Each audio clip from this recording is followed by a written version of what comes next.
How's everybody doing today? Good. Great. How are you? Good. I'm trying to tame the shrew that is my hair. That is, Jeremy sends me the odd picture before these things, like the night before, because I'm just like, hey, are you still good to go? And he'll send me some picture of him looking absolutely ridiculous. And then I have to say, this might be the last time we ever have you on. You always look respectable. I like that you're wearing a Canucks hat for Chris Brumwell. Yeah, that's good. Yeah. Got to support the team, right? Big news out of the NHL this past week. So we made the playoffs, which is great. Why do we have to play Minnesota, though? Yeah, that matchup is not nice. It's so boring. It's boring, but it's also just the style of hockey they play doesn't really lend itself to a whole pile of success for teams. Anyway. Yep. It'll be interesting. So we'll take it. Yeah, exactly. I'll take anything I get. I don't know if you guys watched the match this past weekend, the live golf with Brady and Manning. And I am a golf fan. I play, but I don't sit down and watch it. And I actually sat down and watched 4 hours of horseman golf. I'm starving for some activity. These are the times we're in. Yeah. So you guys want to learn how to change a flat tire today, right? I want to learn how to change one where the bead is just impossible to get off. All right. Okay. So you can see that there's a slew of bikes stuck in behind me. And one of the reasons I've done that is just to actually take you through the multiple different options of how to get your wheels off. Because the biggest challenge people have with changing a flat tire is actually getting the wheel physically off their bike.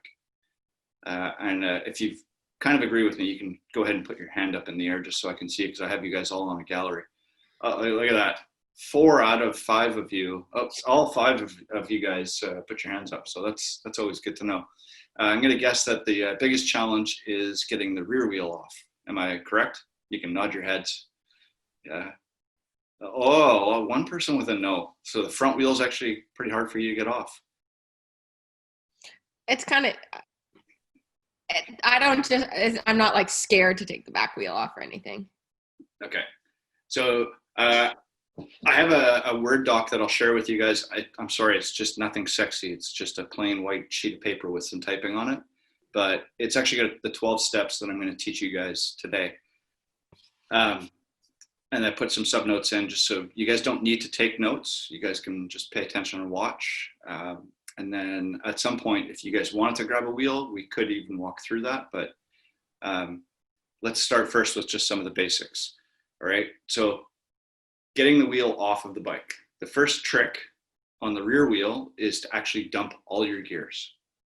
So the second you hear that flat tire or you feel that flatness rolling through on that rear wheel, take it out of the big chain ring and put it into the small chain ring. And then immediately dump all your gears, or when you get off your bike, dump all your gears, all right? So you're gonna drop the chain all the way down to the hardest cog, and then lift the bike and pedal just so that the chain comes all the way down to that last cog. And the reason you're doing this is you're trying to take all the tension out of the chain and make it as slack as possible. But the other reason is that when you go to put the wheel back in, it's a lot easier if you know exactly what gear the chain was in. So if the chain is in that last cog, it's only going to go into that last cog. If you put it all the way up into the easiest cog, like your climbing gear, so that it's all the way on that big dinner plate, you know exactly where it is, but there's so much tension because the chain, the derailleur has to actually compress. It has to actually have the spring loaded, so the derailleur opens up in that fashion. So when you go to put a wheel on with chain tension, it's just not going to sit right. You're always going to miss it, or the chain's going to be actually fighting you while you're trying to put the cassette on. So that's why I've got the 3 bikes behind me. I have a tri-bike which has horizontal dropouts, meaning that the dropouts go this way instead of this way. I have my road bike which has vertical dropouts, and then I have my cross bike which has through axles. So if you're riding a disc brake bike, more often than not, you're going to have a through axle system, which means you're going to likely need a multi-tool, typically a 6 mil or a 5 mil. For taking the rear wheel off of the horizontal dropouts, you'll want to hang on to one tire lever. Now you can use either the hook on that tire lever, or you can use the spoon on that tire lever, whatever you're comfortable with. I'll show you guys the trick on how to get the chain off the cassette there. And then for vertical dropouts, pretty easy.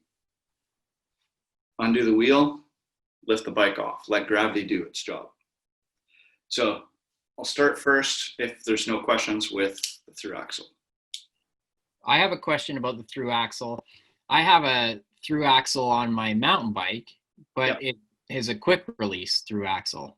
Yeah. So are some of them through axles without a quick release, meaning you need an actual tool to get it out? I didn't know that. Most road bikes, you'll need a tool. Most. There are a few bikes out there, like there's a German company called Focus. They developed a quick release through axle that actually has a T-nut. So basically it's just a quick 90 degrees. So it's the easiest through axle to actually get out of your bike. And Cervelo borrowed that for the P5X, the R5 disc, and they were going to use it on the S5 disc. And my understanding is that they went away from it just because the T handle on it gives it a bit of a aero penalty. So why is it aerodynamics that they would not have a quick release? It seems odd to me that you would want to make it harder to get a back wheel off to change a flat. Changing the flat with through axle, it's not about speed. It's actually about keeping the axle in there. And the quick release, because it's usually a right-hand quick release, that means the quick release is on the same side as the derailleur. Okay. So there's a few companies that have switched it, and they've got a left-hand quick release on the rear wheel for the through axle. I see. And it works well. It does make it easy to actually not need a tool, but to be honest, when you see how quick and easy it is to use a tool, you'll understand. Okay. So I'll start first with the rear wheel on my cross bike, and I'll just move this a little closer to the camera. Hey, just real quick, who actually is using a road bike or a time trial bike with a through axle at the moment? My gravel bike and my mountain bike. Yeah. Cool. Yeah. Well, this is one of these things where it's coming, so it's good to know. Yeah. Like this is where everything's going, hey? Yes. Yeah. All right. So I'll try and get you guys a little bit better. Hey, and Jeremy, can I just ask you, maybe you said it and I missed it. Why? Are they safer? Why are they doing it this way now? The through axle always puts the brake in the right spot with a disc brake. Oh, okay. I see. So it's an alignment thing. Yeah, the challenge with a quick release on a disc brake bike is that quick release pressure can actually shift the rotor over even like a micrometer, and that's enough sometimes to give you pad rub. Ah, okay. Cool. So I don't know if you guys have noticed, but I'm already in my big chain ring. So the first thing I'm going to do is dump. So basically when you say dump, you're putting it in the smallest ring at the back, smallest cog on the rear. Smallest cog on the rear and small chain ring on the front. Yeah. So that's step one.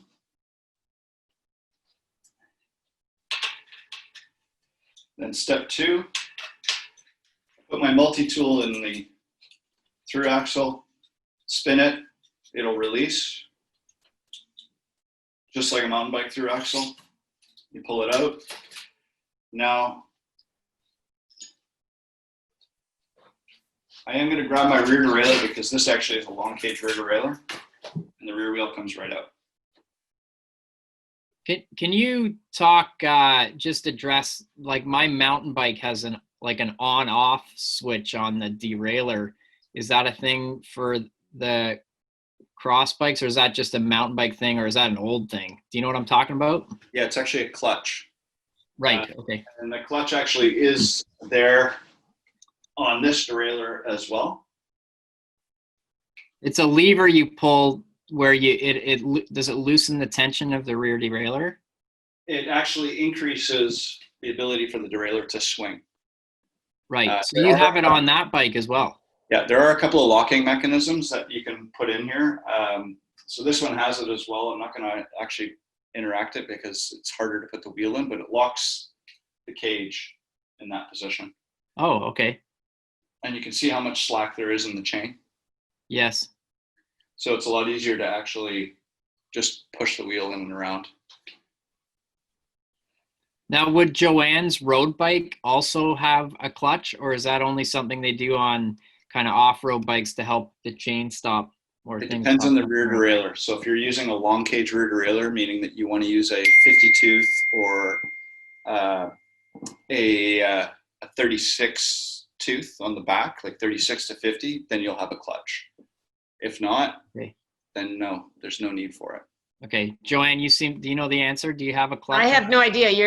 I don't speak that speak. I'm gonna go get my bike and look at it right now while we're talking about this, and then it will help me. Maybe I can even show you. Hang on. Yeah, bring it in. Joanne, I wouldn't stress. Yeah, I would guess probably, I don't think so. No, have you? Yeah, you've seen my bike. Yeah.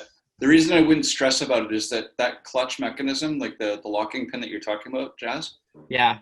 It's really more helpful on the mountain bike side. Even on the gravel bike side, nobody uses it on the gravel bike. It's there as a mechanism because a lot of mountain bikers are actually using these rear derailleurs on their hardtail. Oh, okay. I see. Yeah. So it is just design integration. And like Jasper said, like it's more designed just to prevent chain slap, right? To keep tension on the chain if you're on like gravel or rugged terrain, so you're not getting that like. Yep. Okay. Yeah. You saw how quickly and easily that rear wheel came off for me, right? Mm-hmm. Mm-hmm. Okay. So Can now. I show you mine right now while we're talking about it? Yeah, of course. My bike is really, really dirty because I rode on wet, dirty roads yesterday. They were cleaning the sand off the roads, which was really nice that they were doing that. But unfortunately, my timing was such that I was following the water truck up the road. So I came back looking like Pigpen.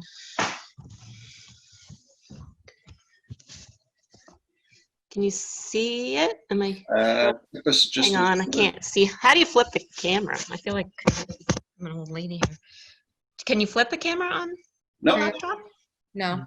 No. You can't. All right. And just tip your. So I don't need a multi-tool, correct? For my.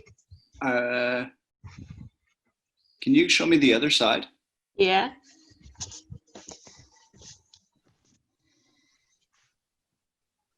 And just a little bit lower. No, looks like you have a quick release. Yeah. So it's good? Yeah. Just Yeah, like a regular road bike. Just sturdy. We Right, couldn't so- see the dirt, Joanne. I couldn't see the Thank dirt. goodness. We're not judging. Much. All right, so I'm going to put this wheel back up onto the bike. Now, this is usually a little easier to do off a stand, so when the bike's actually on the ground, because then you can let gravity do its work. But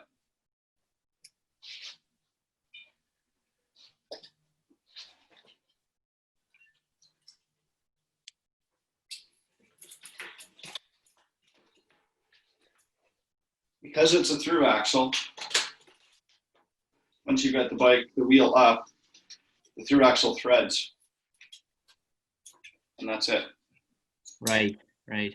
So you can see how easy it is to actually get the wheel back up into space. And I guess it just, with a through axle, it goes back into the exact same position every time. Exactly. Right. Every time. Yeah. All right, so let's pop this back in the background. And I'll show you guys a horizontal.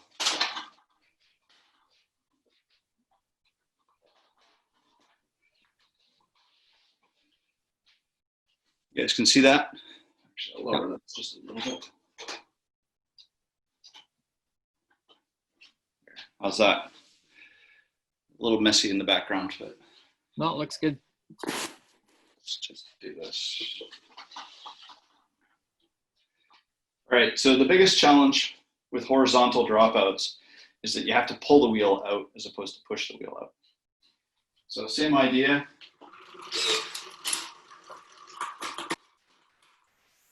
I'm gonna dump the gears. The cam on your rear brake, if you want to open that, you can. It does help. Sometimes you don't need to do it just because the tire when it's flat will fit through that brake. And then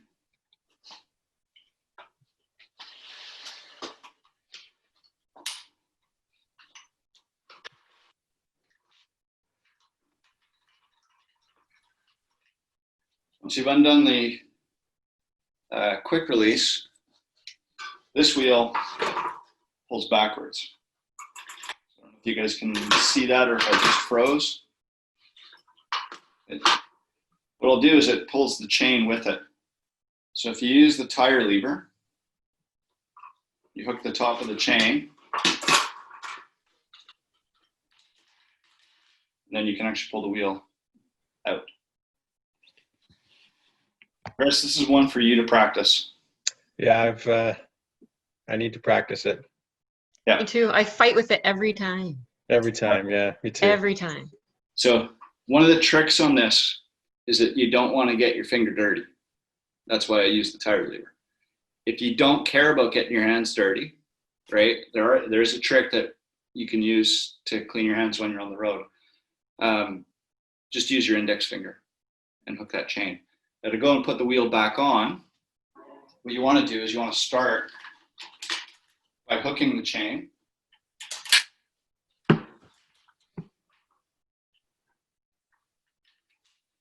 You pull the chain back, Mm-hmm.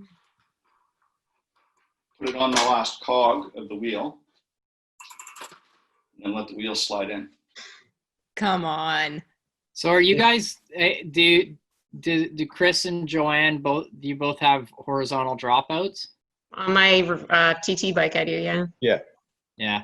Yeah, Jeremy made that look pretty easy. Yeah, and I thought it's on that- a stand. Realistically, when you have a flat on the road, you don't have you can't do that. I've had a lot of fights with horizontal dropouts. Good. Yeah. They're definitely tricky. But then, so on the road, what? I think we're about to find out. Good. Okay. So you can hold on to the bike, right? Pull the wheel. Gently turn the bike onto the left side.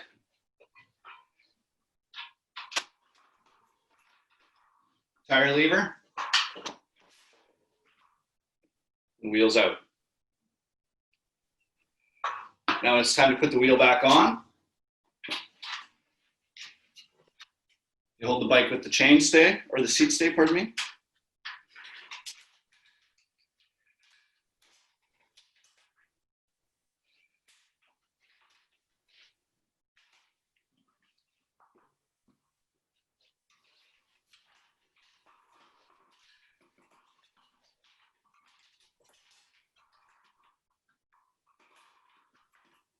That tire lever makes such a difference to do that with, hey? Yeah, I've never thought of that.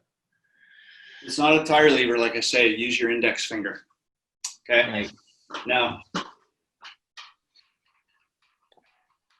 when you go to use your index, if you're going to use your index finger, of course, you are going to get some grease on that. The trick to getting the grease off, baby wipes. You have baby wipes in your saddle bag or in a little Ziploc bag. They come in very, very handy. Hey Jeremy, really why nice did they make horizontal dropouts in the first place? So when Cervelo started designing tri-bikes, they borrowed horizontal dropouts from track cycling. And this way they could actually position the rear wheel as close to or as far away from the frame as possible from an aerodynamic standpoint. So horizontal dropouts are on every track bike. And so mostly for aerodynamics. Chain tension. Track bike uses fixed gear. Oh, so they have to bring, like if by pulling the wheel back a bit, now you've increased the tension on the chain? So on a horizontal dropout for a track bike, Yeah. The rear wheel, when it's actually done up, sits as far out from the bike as possible. And when they have to take the wheel off, they'll undo with two cone wrenches. They'll undo the 2 lug nuts on each side, and then the wheel will actually slide forward, and that'll slacken the chain so that you can actually take the wheel, like unhook the chain and then pull the wheel off. Then you put your new wheel in, or you change your cog and then put your cog back in, hook the chain, and then pull the wheel back to create tension on the chain.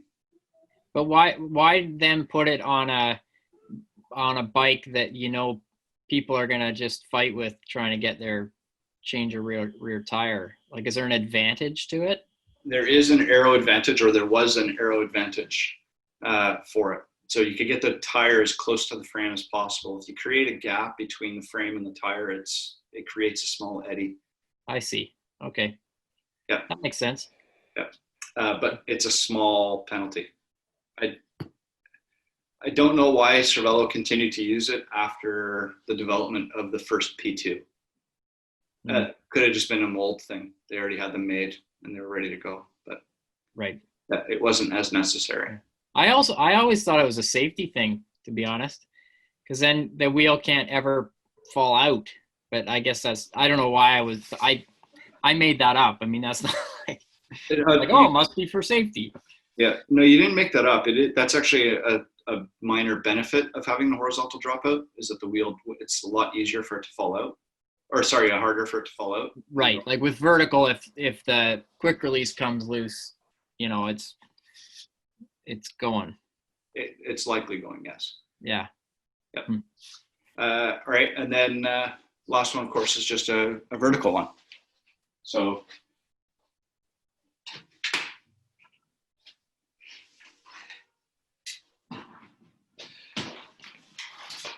same idea.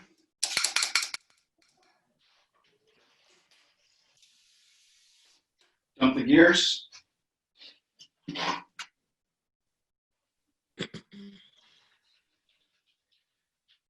Quick release. And lift the bike out. Now, this bike's a little different because I have ceramic E-tap on it and I have a long cage, so I have to actually manipulate the derailleur.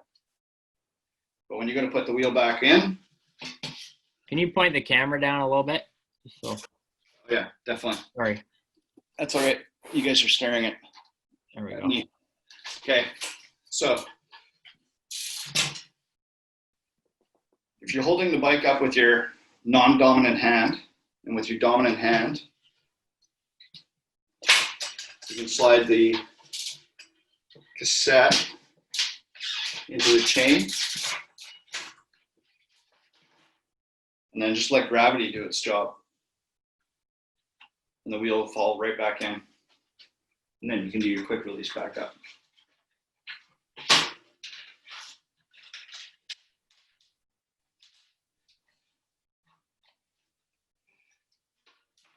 That's the biggest trick on getting a rear wheel in. And if you really want to see this done in perfection, watch a Tour de France team tire change. Because it's insane how quick those guys can do a tire change. But the reason they can do it is because a team rider, as soon as they get a flat, they're already dumping their gears as the car's pulling up. So the mechanic can just hop out with a wheel, undo the quick release, and the team rider will pick the bike up for them. They'll slide a wheel in and the team rider will drop the bike onto it, and then they'll do the quick release up. It's very, very fast. We've actually seen them on a mountain bike, on a World Cup race. The fastest tire change was like 4 seconds. And it was insanely fast. Was that with a through axle? It's a through axle. Yeah. Wow, that's the rear. cool. It's Wow. It's pretty neat. So that's, I think, the biggest hurdle for most people is getting the rear wheel off, right?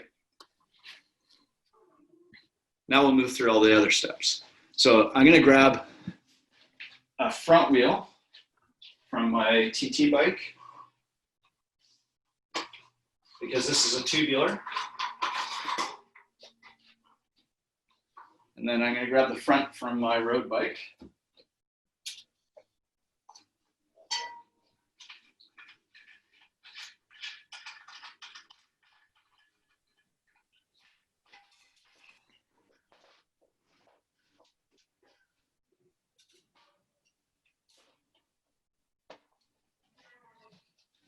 Jeremy, I'm disappearing for about 2 minutes. Keep talking though. I'll be right back.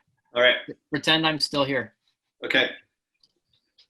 All right. So now we can talk about Jazzy. All right.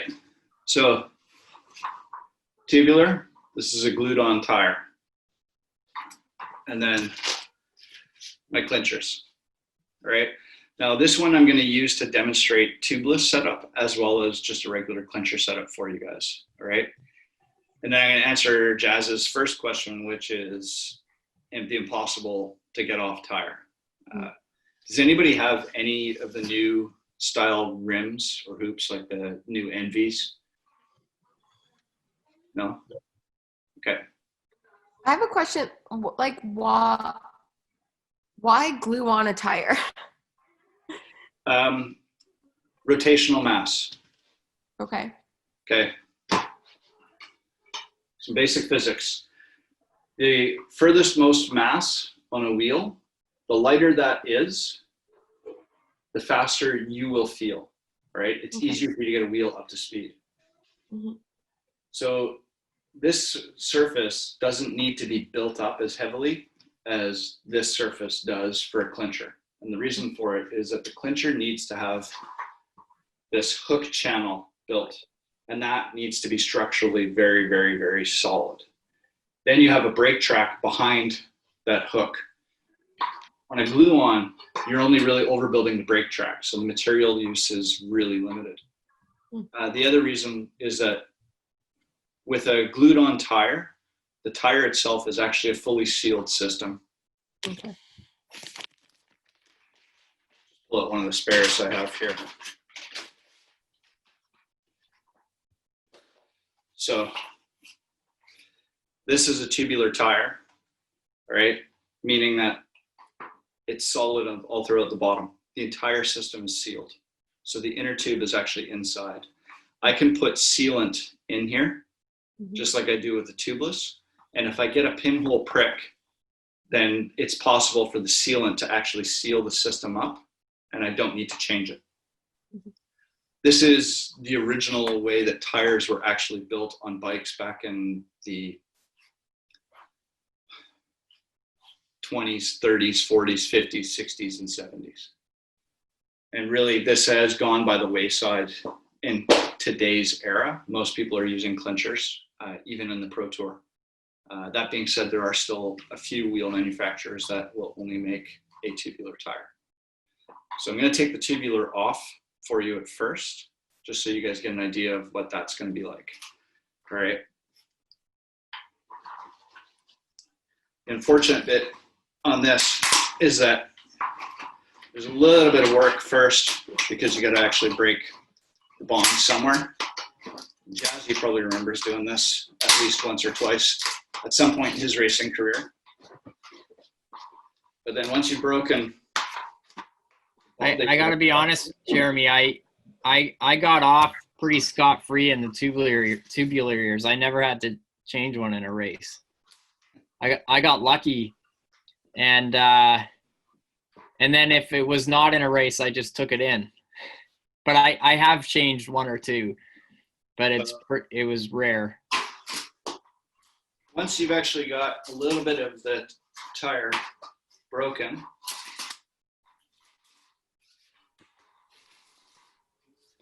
you just need to rip it off. And do you rip like you rip the tire towards the valve. The valve, like, or yeah, you don't take the valve out first. It's the last thing probably, right? Yeah, valve out last. In fact, valve out last on everything is usually a good solution. If this is pre-glued, which it's not,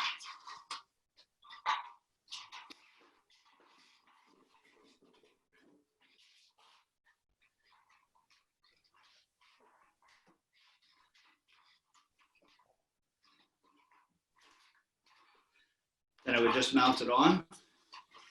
This is going to prove to be really challenging right now because this tire has not been stretched. So when you say stretch, like one thing that we used to do is pre-stretch the tires, right? Yep, pre-stretch and pre-glue. This tire has not been glued or stretched. So it's going to fight me the entire way. In fact, it's probably going to take me about 15 minutes to get this thing on the rim. When you pre-stretch a tire, what is the best way to pre-stretch a tire? Actually put it on a rim and just let it sit there? Yep. Right. And you can see this thing's going to fight me. You could put your old one back on. Nah, the old one's unfortunately done. But that's a tubular. And Okay. you only need to pre-stretch a tubular tire, right? Yes, you only need to pre-stretch a tubular tire. I'm going to set that aside and not fight with it because I'm guessing none of you guys have tubular tires. Andy might. Just kidding, Andy. Andy, you got tubulars? Andy's frozen. All right. Let's move on to the clinchers. So the first thing that you'll want to do is you want to let any excess question? actually in the tube out. Can I just ask a question about the tubulars? Yes, of course, Andy. So I've got a couple of old ones, and what's the best way to get dried up glue off the rim? Two ways to do it. An acetone mix like Goof Off or a paint thinner. You want to do that, but you'll do applications in about 5 to 6 inch spreads. Yeah. And you want to use a plastic tire lever or a wooden spoon, you can go buy a wooden spoon at like a Whole Foods, and then you can use the backside of that to scrape off any of the excess glue. Yeah. You can also use a heat gun. Right. But the problem with the heat gun is that if you get too close to the rim, you can actually distort the rim itself. So you need to be really, really cautious with how much heat you're using and how close you get the heat gun to the actual rim surface. Yeah. So, Did you say buy a wooden spoon from Whole Foods? yeah, you can grab a wooden spoon from Whole Foods. Why wouldn't you just get one like from the dollar store? I feel like it'd be a cheaper option to take glue off. Well, because if you're going to Whole Foods, I'm just kidding. if you're going to Whole Foods, you can actually drop out a full paycheck on your lunch and get a free wooden spoon. I love that you specified that you should get your wooden spoon from Whole Foods. They're actually pretty solid. Have you seen those things? They're like teak. They're great. Pre-stained, everything. That's awesome. I'm gonna go get a Whole Foods spoon today to take glue off. They don't have Whole Foods on the island. You can't. We do. Of course we do. We have a big one now. Oh no, I think you're lying. You guys only have No. 50. No, we've had it for a few years now. It's like when you drive in, it's like one of the first things you see when coming in on the highway. It's like a real Whole Foods. It's like we have finally arrived as a city. All right, so first step is you want to let all the remaining air out of your inner tube. Which, of course, now this tube's going to fight me. Oh, fantastic. Give me 1 second here, guys. Sorry.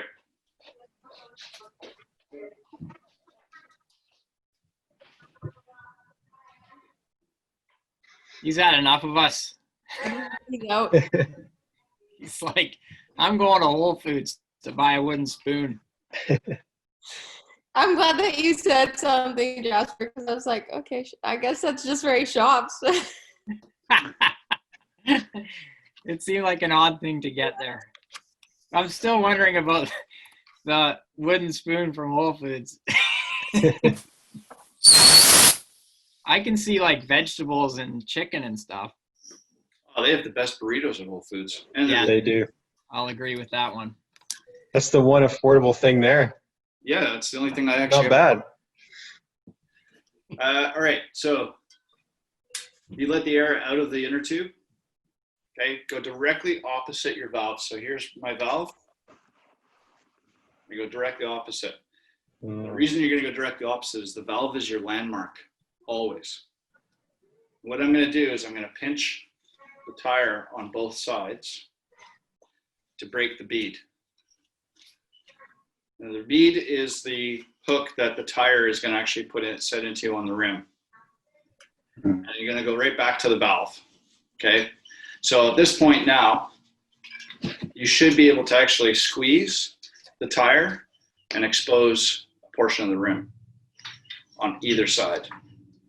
If you're using tubeless tires, this is going to suck, right? Mountain bike wheels, it's the same thing, because that bead has to be set with pressure. Once that bead is set, it's pretty hard to break it. So you might actually need to physically grab the tire and roll it in your wrists, okay? And then use a tire lever and stick it in and then just pry it all the way around. Once the bead pops for about 5 inches, then you can usually use your thumbs and it'll pop. But you need to do that on one side and then the other side on a tubeless tire, okay? If you're using the new NV hoops, the ones that Jasper's talking about, you need to break the bead on both sides of the tire. And the reason for it is because of the width. So because of this width here, the only way you can actually get a tire on there is that there's a center channel. So if you look at the inside of the hook, there'll be a center channel right here. And that's where you put the tire bead to actually make it loose. Now, some people can do this without tire levers, all right?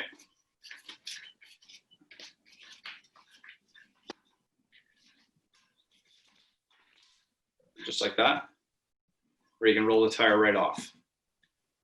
I don't recommend it. And the reason I don't recommend it is if you take the tire completely off the rim, you actually don't know your starting point or your finishing point for getting the new tube in or for where your potential problem is. So again, go opposite your valve. You're gonna put your tire lever. So your tire lever has a spoon that has a bit of a hook, and then you actually have a physical hook on the opposite end. You're gonna use the spoon side like you're trying to feed yourself. And that goes towards the center and underneath that bead. And then you pull the one side of the tire over. In some cases, if the tire is tight or snug, you'll want to use 2 and space them about 6 inches apart and pull the bead over. And once you've got that bead over, using your thumb and a spoke, you want to gently try and wiggle that tire lever towards you. Yeah. Or using your index finger and your thumb, grab onto a spoke and use the thumb to slide the tire lever forward. Okay? So that motion. You're going to pull the tire off one side of the rim. Once you've got that off, you can reach in and grab the inner tube out.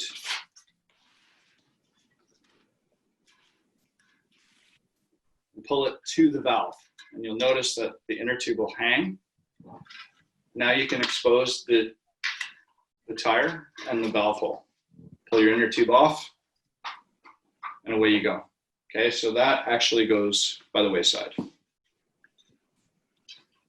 Mark your valve hole, because now you need to do the important part. You need to find what gave you a flat tire. So you're going to put your finger inside the tire and gently run it around the inside of the tire in one direction, then again in the other. Why are you doing that?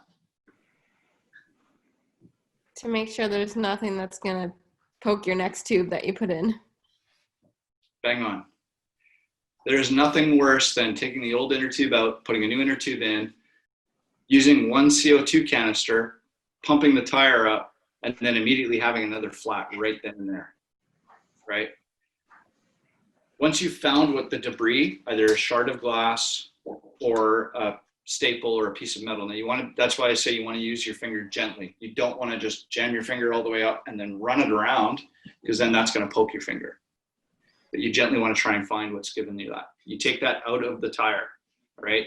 Now, it's going to sound kind of gross, but the easiest way to get out of the tire is to squeeze the tire until you can expose whatever has given you the cut. Usually if it's a piece of glass, the second you squeeze the tire, the glass will expose itself and you can use a fingertip or your fingernail to scrape it out. If you get a staple or a nail or a needle or something that's small, you might need to work it out a few times, and rolling the tire in between your index finger and your thumb, that'll sometimes work that piece out. It does help if you have tweezers in there. If you don't have tweezers, again, your tire lever comes in handy where you can actually just flick it, right? And then just scrape it out and pull that piece out. Once that's out, now you're ready to put the inner tube in. What if you don't find anything? Should you also do a visual on the outside, like if you can't find anything right away? If you don't find anything right away, take a look at your old inner tube. Okay, now if you're doing this at home, put air in the tube and fill a sink full of water, and then just put the tube in the water and you'll find out where the hole is on the inner tube. But if you have a pinch flat or a snake bite, you will have a 1 centimeter to 1 inch hole in your inner tube. If it's a snake bite, you will have 2 small holes on either side, right? The difference between the two, if you have one big hole, you have what's called a pinch flat, meaning that when somebody put the inner tube in the tire, they hadn't actually put it in properly, and a portion of the inner tube was in between the hook and the bead of the tire. Snake bite is if you're rolling over top of a pothole or a curb and you actually push the tire, and what happens is that the tire deforms and then reforms. And when it deforms, the inner tube fills in the gap on either side of the hooks and gets pinched in, and that's where you'll get a snake bite. So it looks like a rattlesnake was actually bitten either side of your inner tube. For those types of flats, you don't need to worry about what's inside the tire, but it's still a good practice to go around and figure out what's going on in there. Okay, I'm going to show you my way first, and then we'll talk about the second way to put your inner tube in. I put my inner tubes in without air. Okay, I do not open the valve. I won't let air in. And the reason I'm doing this is because I want to find a pinch before I've actually inflated the tire. So I will start at the valve, put my new inner tube in. That's interesting. I always put a little bit of air in. Yeah, we're going to cover that. Okay. I mean, I trust you more than me, but well, there was no but. I just trust you more than me. Okay, so once I've got the inner tube in, now I'm going to close the tire off. Now, this is something that I will do. I start at the valve. And the reason I start at the valve is it's a lot easier for me to actually know that I haven't pinched the inner tube at the valve. If you finish at the valve, if you're going to pinch the inner tube, it's going to pinch at the valve. So you just close the tire on the rim, and you'll get to a certain point where you need to now take the spoon side and slip it between the inner tube and the rim. You'll push it. I'll just try and show it to you this way. But you'll push the tire lever right to where the tire is starting to jam up. And now the spoon side hooks onto the rim. And your tire will seal. in some cases, you can actually do this with your thumbs. And the tire will just beat itself.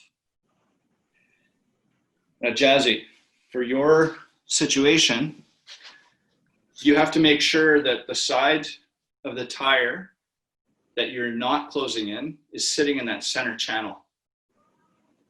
If it's not sitting in that center channel, it's gonna fight you. So what'll happen is you'll get to here and here on the rim, and the tire is gonna start to bind.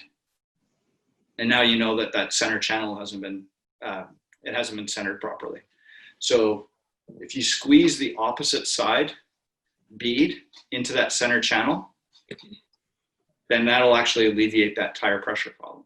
And now so basically, if you have a really stubborn tire, not the tube, but the tire, that's going to be hard to get on, if it's beaded itself on the other side, this is when you have a problem. You need it in you need the bead in the center channel to make it easier to bead both sides. Is that what am I getting that right?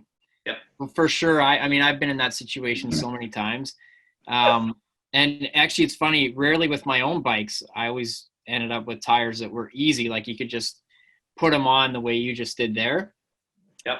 But it's often like at a camp or something when I'm changing someone's tire and I'm supposed to be the expert, and now I can't get their tire on, and I'm just like, cursing myself and then using the levers in a way that I know I'm going to pinch it. Like, I'm just like, so that's cool. So basically you need both beads in the center channel. Hopefully everybody understands what that actually means. Chris is looking confused. Yeah. So well, I'll let Jeremy say what that means rather than me. So if you're using these new Envy hoops, the new Zip hoops, Cole wheels, Boyd wheels, the new head wheels, they actually have a wider channel. So when you say channel though, like just so that the channel is like the middle part of the rim. Like if you're looking inside the rim, it's the middle part of the rim, right? Right. Yeah. So yeah. I'm going to expose it for you. Yeah. Right. So this is the channel. Gotcha. Right. And in the center of that, there will be a divot, almost like a ditch more than anything else. And that center channel is designed as a resting spot for a tire when you're putting it on. And so when you're trying to so you've put the new tube in. Yep. You've closed the tire up. Right. But if the other side, so if the other side of the tire is beaded, it's really hard to get this one over the top. But if you move the other side into the center, like you pull it off the bead, now it's easier to get on. Okay. Yep. I'm with you. Gotcha. All right. So this is actually the step that nobody does. Okay. And this is, I've literally witnessed this on group rides with both my road cycling racing team, as well as a whole pile of my tri-training guys, where they just now inflate their tire. Okay. I do one step in between. So I start at the valve. And what I'm going to do is I'm going to use my thumb, and I'm going to actually pinch the tire, and I'm going to inspect and make sure that I have not put the inner tube in between my tire and my rim. So I am inspecting for a pinch flat. Hey, Jeremy. Yep. I do that part. Get out. Yeah. Who taught you that, Jazzy? Hey, I do that part. Now you're ready to inflate the tire. Yeah. All right. So I think I learned that from you, Jazz. Good. Well, I'm glad you learned something. Okay. So that's my way of putting an inner tube in. All right. And the reason I put my inner tube in flat is it's a lot easier to find if I've got a pinch. If I don't have a pinch, inflating it with CO2, it's going to take less than 3 seconds. If I have to use a hand pump, then that's going to take a while. All right, so now we'll use the old school method. So the old school method is that you open the valve. And this valve is probably going to give me a bit of a fight. Unfortunately, I think it's got a little bit of stickiness to it.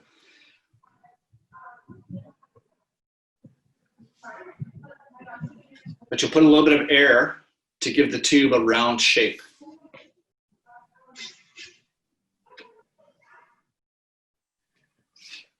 You'll close the valve off so that the air doesn't escape. Same idea. Put the valve in, and then using your thumbs, just feed the inner tube inside the tire. And one of the reasons that I don't do this personally is that this is actually a lot easier to pinch. So same idea, you push the valve out, close the tire down, and then as you close the tire down, when you get to the very end, it's a lot harder to actually physically roll the tire on with your thumbs. Now you want to use the tire lever. And this is where pinching tends to happen. So in the part there, like if you're going to use a tire lever to push it up, it's you have less chance to pinch it if it's flat than if it has a little bit of air. And in the event that you then have a really tough bead to get on, would there ever be a time where you'd need to use 2 levers like you did to get it off? You shouldn't have to ever use Okay. 2 levers to get it on. If you have to use 2 levers to get it on, there's something else going on. Right. Either So the tire it's is not seated right, or yeah. right, and it may be that the bead needs to come on the other side back to the center channel. Yep.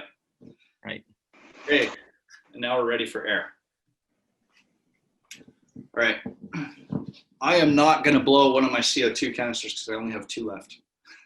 So I will just show you. This is the pump chuck that I do use and carry. All right. You can use other pump chucks as well. This one allows you to drop your CO2 canister in and then thread it, or in some cases, you can thread them directly on. This one's nice because it's actually got a trigger, so you can control how you're putting the CO2, how much air goes in. My chuck uses a spring. So when I'm using this, I'll hook it onto the valve, and then I'll actually put my valve on the ground to inflate. If I'm using this,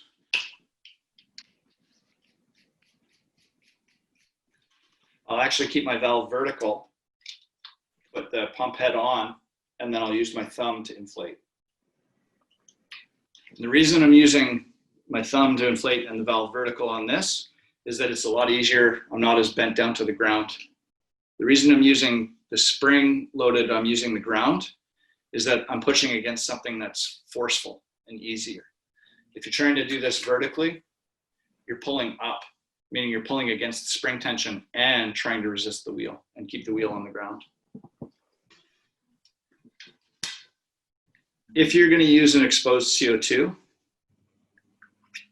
a little rubber CO2 condom comes in handy, because this is going to actually get really, really cold, and you don't want to get any of that rapid cold on your hands. So you want to protect it. If you don't have one of these CO2 condoms, hockey tape, electrical tape, anything that has insulation properties to it, you can wrap this before you actually leave, right? Which is always a good thing to do if you know what your CO2 pump is. Or just use a glove as well or something. Yeah, you can use a glove as well. I tend to ride without gloves. Yeah. And then of course there's always the backup pump, right? And I'm sure we've all tried to inflate a tire with this. It takes forever. Right. So that's the entire process of changing an inner tube. if you practice this, like I said, you can get this down really quick. On the road, I have changed a front tire or a front inner tube in under 90 seconds. Now, keep in mind, I was changing 5 to 15 of these a day when I had my bike shop. So I've got lots of practice.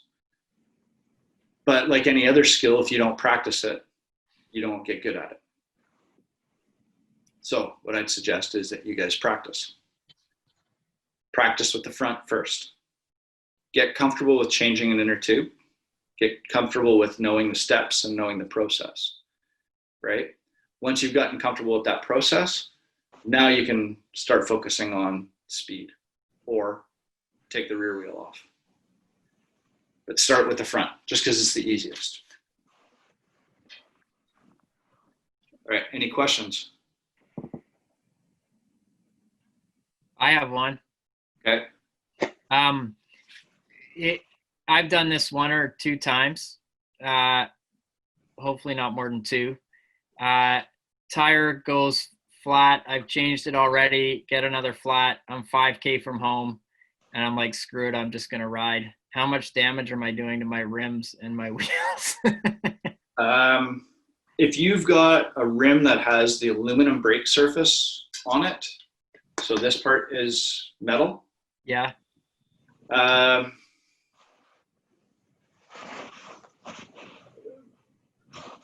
I'd say there's a 20% chance you're going to do some damage. Okay. Okay. If you're riding a carbon wheel like this, 90% chance you're going to do some damage. So basically, don't do it. Okay. Yeah. If you're riding a tubular and it goes flat,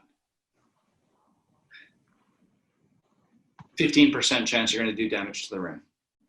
The bigger concern is if the tire itself actually comes unglued and twists, and now you actually are at risk of the tire binding itself up either in the chain or on the front wheel, binding up between the fork and the brake and catching and then flipping you over the bars. Right. But yes. Okay. What tire pressure would be enough to get you home? Meaning, like, if I have a hand pump and I can get it to about 20 or 30 psi, am I good, or does it need, or is there a number? There's not a specific number, but yeah, I mean, as long as you've got some shape on the tire, and if you can push the tire and it's not breaking off of the bead, Yeah. that usually is at about 20 psi. Okay. Right? Usually. And that's perfectly fine to get you home. Yeah. But if you follow all the steps I just gave you, you're not going to get the second flat. Right. Right.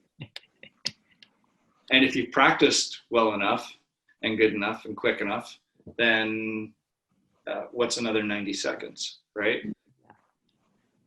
So to give you guys an idea, just as to where we're at, Jazz, if you want to time it, I'm perfectly happy actually trying to see if we can get this done. I think this is a great challenge. You're gonna time it, see how fast we can go? All right. Now, are you guys laying any side bets on this? Yeah, I think we should have a little bet. I think if people enter in the chat what their guesstimated time is. Okay. Now we're going to assume my CO2 pump is going to add 5 seconds, right? So Jazzy, whatever time you clock me out at, we will add 5 seconds to allow for CO2. Okay, I'm entering my predicted time for you right now. Okay. But other people can as well. Nobody's really reaching for the keyboard, so all right. Okay, Chris is reaching for the keyboard. Oh, this is fun.